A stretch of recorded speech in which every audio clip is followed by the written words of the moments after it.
나는 오네시모처럼 새해의 행운아인가를 다시 한번 확인하는 시간이 되었으면 좋겠습니다. 초대교회에 오네시모라고 하는 위대한 목회자가 있었습니다. 얼마나 많은 사람들이 그로 인해 변화되었는지 새 삶을 얻게 된 사람들이 수없이 많았습니다. 그를 만난 사람들은 아무리 현재 상황이 비참하더라도 새 힘을 얻어서 그 처지에서 솟구쳐 오르고는 했다고 합니다. 그는 언제나 겸손하였습니다. 그러나 그의 안에는 말할 수 없는 힘이 넘치고 있었습니다. 그리고 그 힘은 항상 사람들을 섬기는 데 쓰였습니다. 그는 본래 노예였습니다. 그것도 주인의 거금을 훔쳐 달아난 노예였습니다. 당시 사회 통념상 노예가 도망쳤다는 것은 도저히 용서받을 수 없는 짓을 저질러 버린 것이었습니다. 그는 다른 도시에 가면 안전할 줄을 알고 사람들이 많이 사는 로마로, 예배소에서 로마로, 그러니까 지금의 터키에서 이탈리아로 멀리 도망간 것이었습니다. 많은 사람들 속에 숨고 말았습니다. 그러나 그는 로마의 탈주 노예 전남 경찰에게 붙잡히고 말았습니다. 그의 팔뚝의 노예 표시는 가렸을지라도 그들의 눈을 피할 수는 없었습니다. 당시 로마 사회는 노예의 희생 위에 세워진 도시였습니다.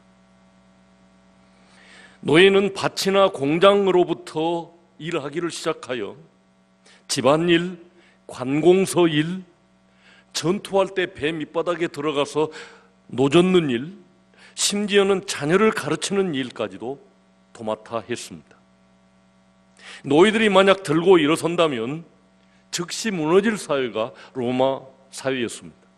그러므로 노예에 대한 단속은 철저했고 도망친 노예가 잡히면 십자가의 극형을 처했습니다.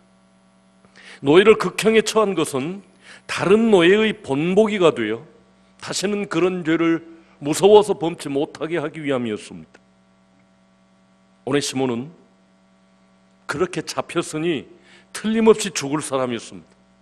그래서 그는 자기를 포기했습니다. 자포자기 가운데 그는 감옥에 던져지고 말았습니다. 공포 속에서 그는 고통이 덜한 죽음을 죽고 싶었습니다. 그러나 오네시모는 바로 거기 가장 처참한 곳에서 그는 그리스도를 영접하여 만나게 됩니다. 그리고 그의 운명은 완전히 다른 것으로 바뀌게 됩니다. 그에게는 죽음이 아니라 엄청난 행운이 그 감옥 속에 기다리고 있었던 것입니다. 바로 바울이 그와 같은 감방에 있었기 때문입니다. 바울을 만난 것은 곧 복음을 듣는 것이요 그리스도를 만난 것과 방불한 것이었습니다. 바울은 그의 상황을 바르게 설명해 주었습니다. 죄의 무게로 치면 그가 주인을 모욕하고 재산을 훔쳐 달아난 것은 차라리 작은 일이다.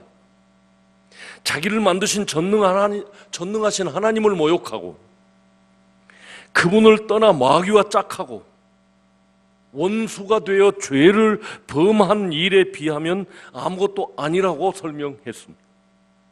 세상 주인의 진노를 어찌 무한하신 하나님의 진노에 비할 수 있겠느냐는 것이었습니다.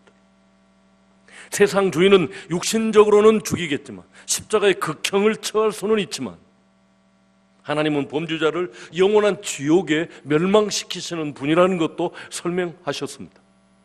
몸은 죽여도 영혼은 능히 죽이지 못하는 자들을 두려워하지 말고 오직 몸과 영혼을 능히 지옥에 멸하실 수 있는 이를 두려워하라고 마태는 이야기하고 있습니다.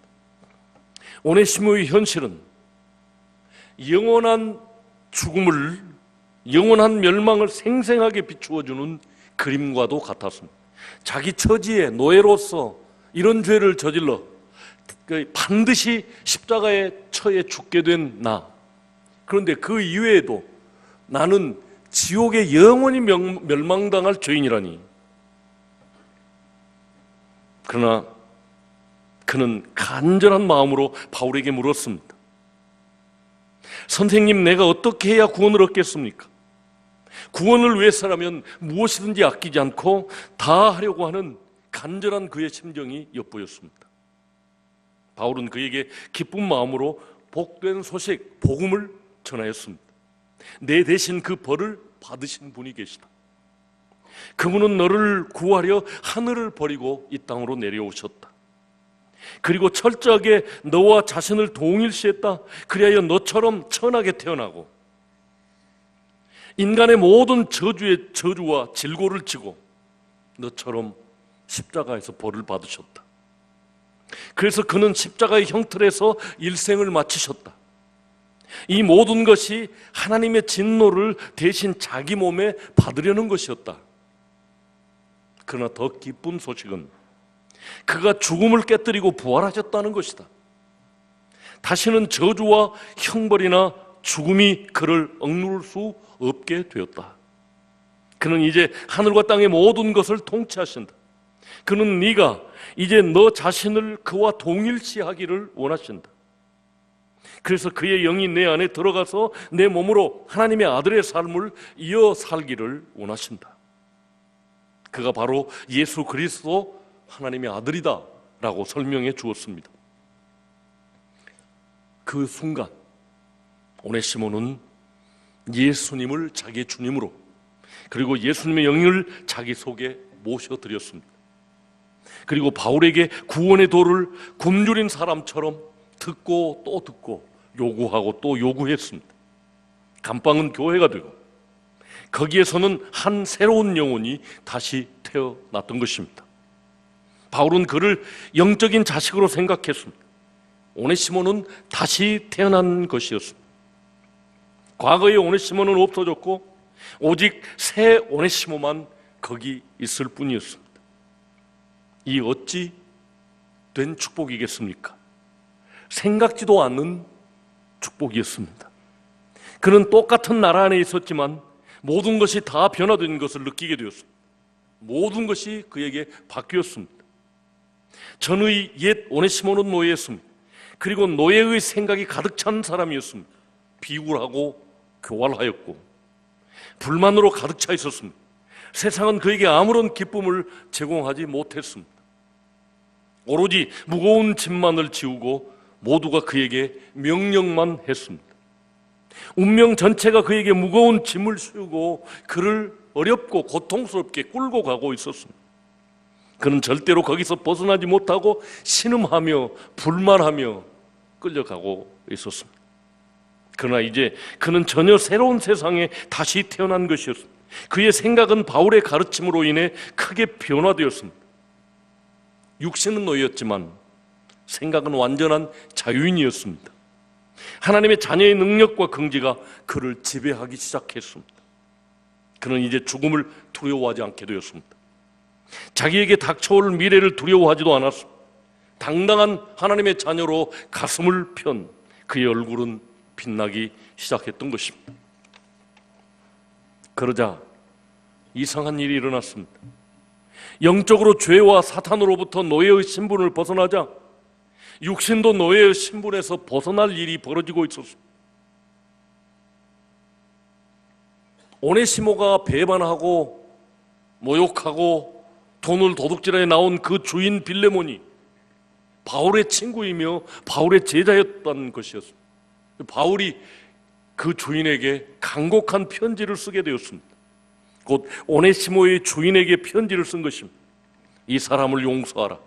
이제 오네시모는 다시 태어났고 그가 훔친 돈은 내가 갚겠으니 이제 노예로 대하지 말고 형제로 대하라. 이는 내가 영으로 감옥에서 낳은 내 아들이니라 라고 편지를 보냈습니다. 어찌 이런 일이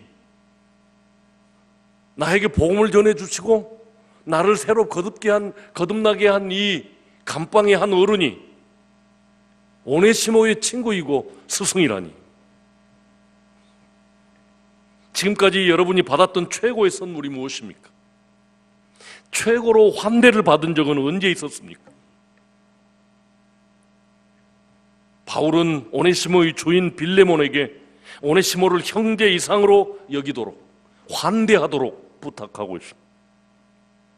그를 용서하여 형제로 여기는 것은 당시 통념상 빌레몬에게는 엄청난 일, 도저히 그렇게 생각할 수 없는 노예였습니다. 짐승과 같은 노예. 그런데 그보다 더하여 그를 바울과 같은 동역자로 여기다, 바울 내 스승을 영접하는 것처럼 그 도둑놈을 영접하라고 말하고 있는 것이었습니다. 지금 빌레몬은 도저히 수용할 수 없는 엄청난 요구를 받고 있는 것이었습니다. 그가 오네시모, 곧 도망간 노예를 용서하고 형제와 동역자로 여길 수 있는 방법이 무엇이겠습니까? 오로지 예수 그리스도께서 나를 대신해서 죄값을 치러주신, 나같이 원수된 자를 하나님의 아들로 입양해 주신 그 사랑을 생각하면서 그리스도의 사랑을 실천하는 길밖에는 없습니다. 시인 정현종님은 진정한 환대는 상처받은 마음을 더듬어 보는 바람을 흉내내는 것이라고 시적 언어로 표현했습니다. 바울의 마음을 헤아려 복음에 근거한 그의 권면을 수용하여 사랑의 혁명을 만들어낸다면 그야말로 최고의 환대가 될 것이었기 때문입니다. 다시 말씀드리면 바울이 네 돈을 훔쳐 너를 배반하고 도망간 노예, 십자가의 형에 처해 죽을 수밖에 없는 그를 형제와 동역자로 환영하여 대접하라 라고 하는 이 말을 수용한다면 그것은 곧 사랑의 혁명이었습니다.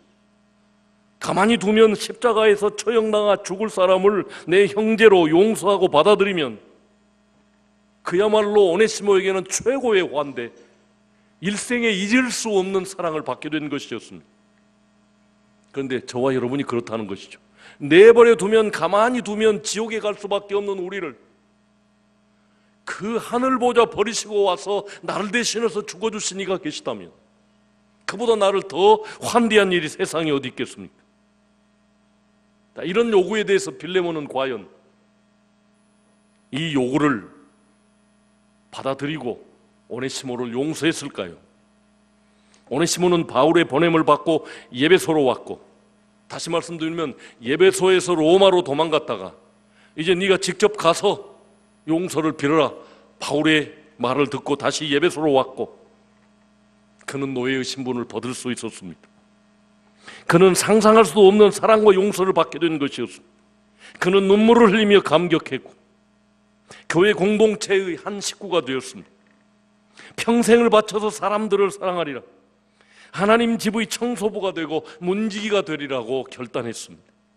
그래서 그는 노예의 생각을 벗기 위해 모든 사람에게 죽게 하듯 섬겼습니다.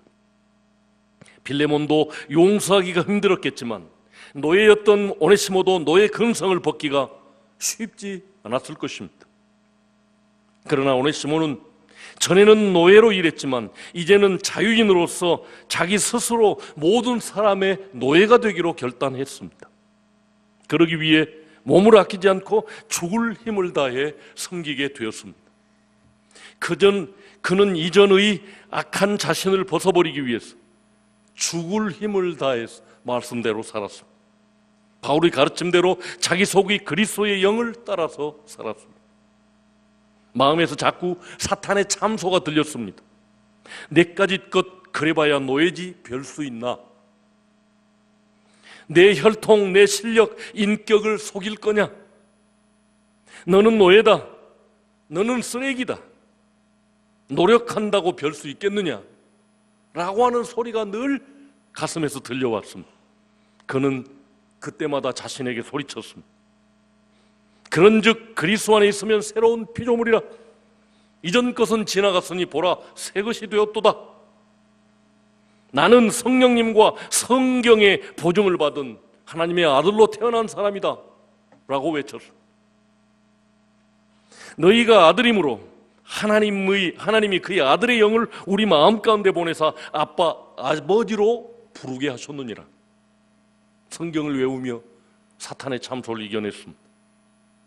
골로새서 끝부분에도 바울은 오네시모의 이름을 다시 한번 언급하고 있습니다. 골로새서 4장 9절 말씀에 신실하고 사랑을 받는 형제 오네시모를 함께 보내노니 그는 너희에게서 온 사람이라 그들이 여기 일을 다 너희에게 알려주리라. 봄이 가고 여름이 오고 다시 겨울이 되고 이렇게 여러 해가 흘러갔습니다. 그리스도는 그의 오네시모의 안에서 끊임없이 능력을 공급했습니다. 그렇게 말씀 가운데 살아갈 때 그는 날마다 그리스도의 형상으로 변화되게 되었습니다. 그는 참으로 부지런하고 성실하게 살았습니다. 그러면서 어느새 교회의 지도자가 되어 있었습니다. 그의 인격과 실력 등 모든 면에서 사람들의 존경을 받고 있었습니다. 그의 안에서 선한 일을 시작하신 그리스도께서는 끝까지 일하고 계셨습니다.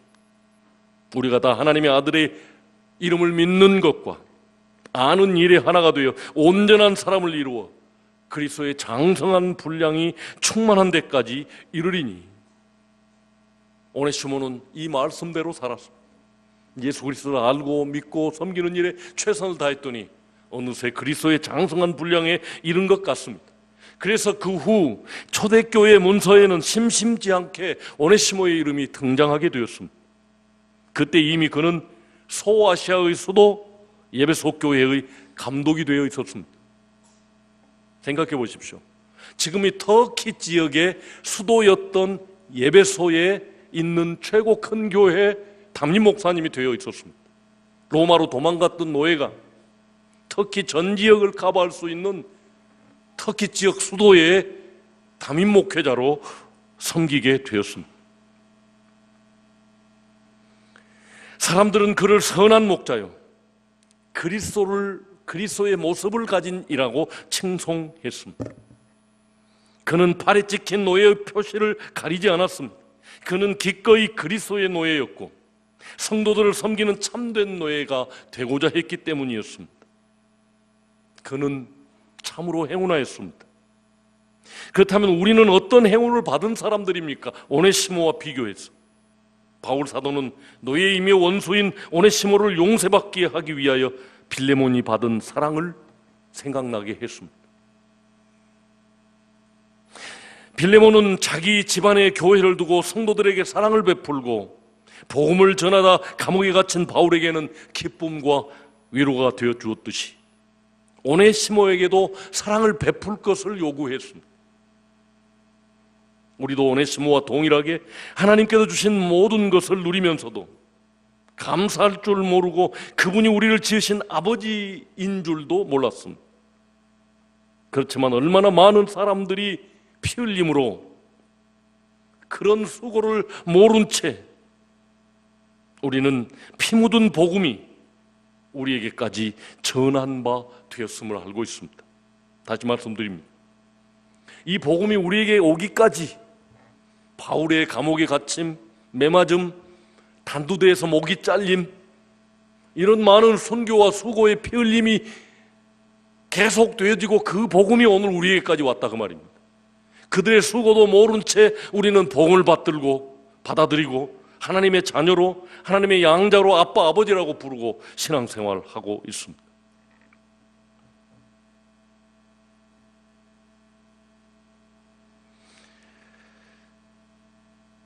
우리는 그저 그리스도의 사랑을 받았습니다.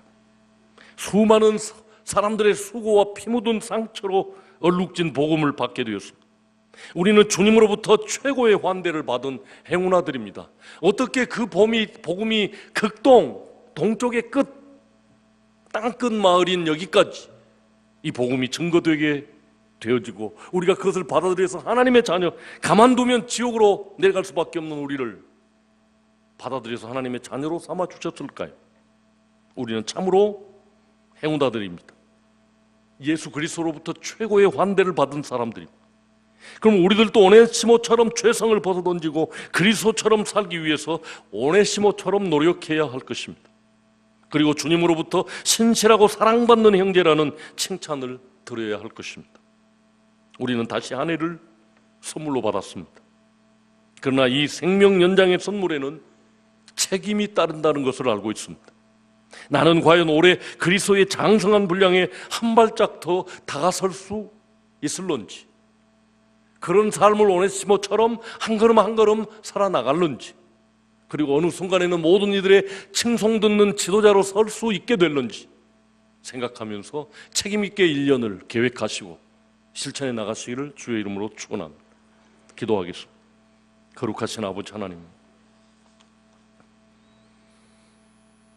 십자가에 처형될 수밖에 없는 오네시모, 그러나 거기서 바울을 만났고 복음을 들었고 그는 하나님의 자녀가 되었고 하필이면 자기가 배신한 주인의 스승이며 친구인 바울을 만나게 되었습니다.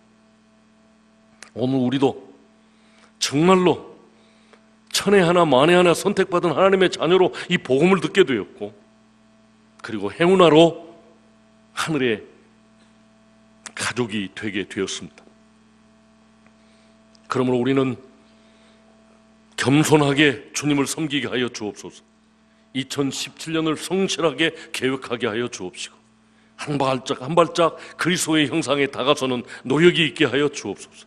이때 우리에게 성령으로 기름 부어 주셔서 성령님의 소원에 따라 이것을 다 이루는 청중인들이 되게 하여 주옵소서. 누가 보아도 하나님의 백성이요 하나님 보시기에 아름다운 열매가 될 수 있도록 우리를 긍휼히 여겨주시고 은총 베풀어 주옵소서. 예수님 이름으로 축복하고 기도하옵나이다.